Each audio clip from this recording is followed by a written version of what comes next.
Hey, welcome back.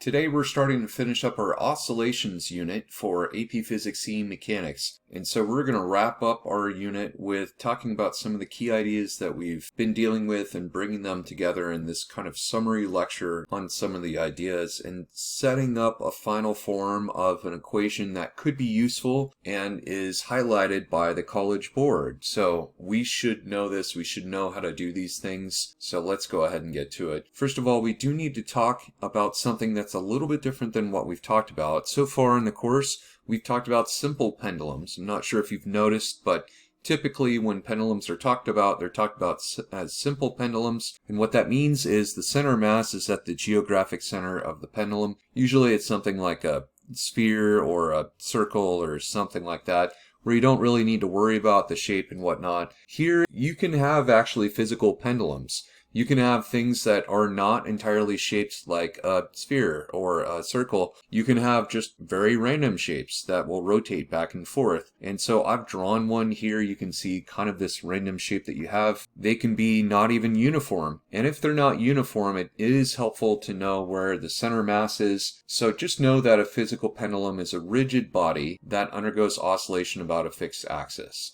And so let's imagine we have this rigid body and it's mounted at point P, it can freely swing, and then it's rotated to the right and released from theta max. So that's the situation that we have here. Let's think about some of the strategies that we would use to approach some related problems and just sort of anticipate what we could talk about. Well, one of the things that we could talk about is once it's released, we have a torque. We have a torque from the force due to gravity. So let's think about what we could say about that. We could say, use the sum of the torque strategy that I've talked about in the past. The sum of the torques is equal to, and that's just the torque from the force due to gravity. That's it. In other words, if we add up all of the torques that are being applied here, just the component of the force due to gravity that's in the x-axis, so to speak, here from this tilted axis perspective. And then the second line for the sum of the torque strategy is just I times alpha. And we can then set these equal to each other. I times alpha, of course, being the rotational version of Newton's second law. This is the rotational version of what I call the sum of the forces strategy.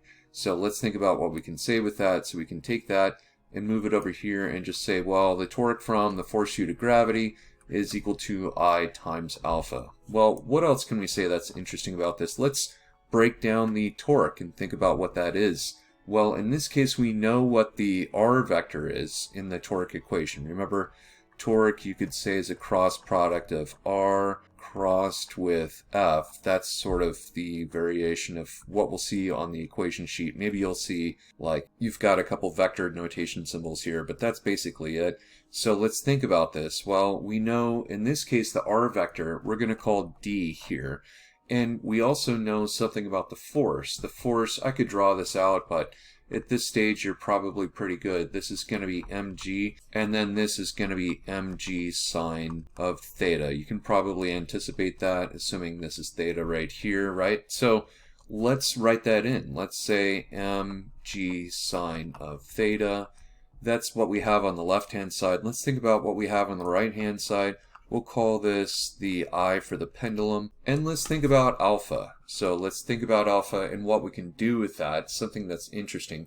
Notice that we have this theta on the left-hand side. I've made it nearly unreadable now, so let me rewrite that. So we do have this theta on the left-hand side, and there is a way we can relate the acceleration to theta. So can you think of a way that we could relate acceleration to theta? Hint, it's going to be a form of a differential equation. Alright, well, angular acceleration is the second derivative of theta with respect to time, you could say. So we could do something like this. I'll put this in white. We'll say think. This would be useful to be able to think of a differential equation format, to be able to do something interesting with this. Okay, and so now we can rewrite our equation mg sine of theta. And let's think about, this is definitely going to be I for the pendulum. And this we will write as d squared theta over dt squared. And so now we've done something interesting because we've created a differential equation using rotational variables, and it's just getting more interesting. what if we isolated for this on the right hand side? What if we got rid of our I? Let's do that. Let's say mg sine of theta, and we put IP down below here, and we end up with d squared theta over dt squared. Okay, so now we're getting somewhere. We've also been talking about lately, one of the concepts we've talked about lately is that very small angles, like say under 20 or under 15 degrees, as long as it's in radians, you can use what's called the small angle approximation.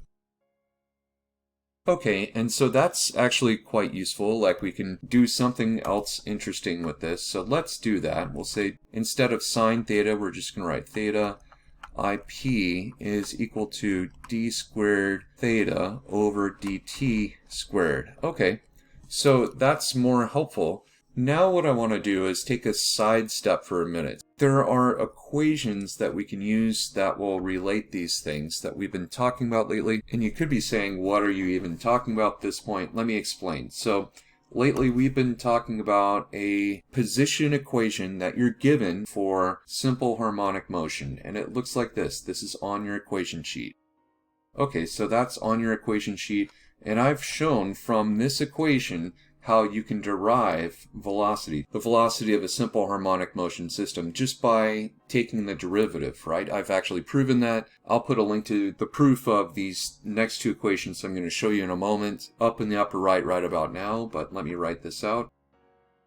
And taking the derivative here will give us this.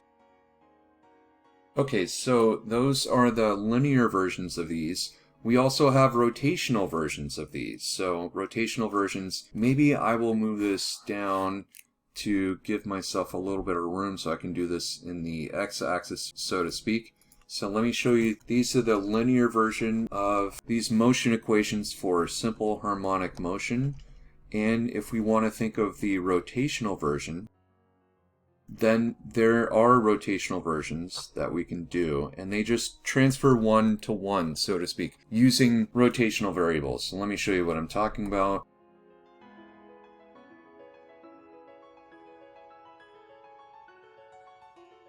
Okay, and so it turns out that all of these things are useful to think about and to remind ourselves of. Now let's go back to our equation and think about what we can do with this. What we can do with this is we can take this equation down here. I'll put a star by it. This equation down here can effectively be put into this. This star can be substituted in for this equation right here. And I guess I'll call this like star 2 or something over here.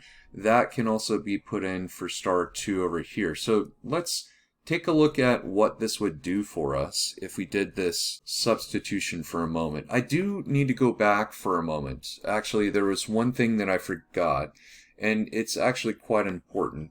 If our torque is going to be negative, I should have actually made this negative up at the very beginning of this problem right here. And that's because the torque is going to be causing a clockwise rotation. So I'm going to go ahead and put that in. There should be a negative sign here embedded. I'm going to embed that throughout. So I had forgotten that originally. Now let's sub in for what I've called star and star 2 and think about what we're going to be left with. And I need to move this down. Okay, and one thing that I do want to point out that I'm going to do here is I'm going to get rid of the phi offset. Like, we're going to not assume that there is an offset with this scenario here and just ignore that part of the equation for now. If I were to pull this omega squared out in front, I would want you to notice for a moment. I'm just going to maybe underline this with squiggly lines here. Notice what we have over here and what we have right here. So notice that we have this whole, and I guess I'll throw in the negative sign here, we can cancel this out. This whole thing on the left and the right will actually cancel out. And this is really crucial because you may be expected to be able to use this relationship embedded in a FRQ or embedded in a problem. Let's think about what would happen if we canceled out what you find on the left and the right hand side. You would be left with this. And that's it.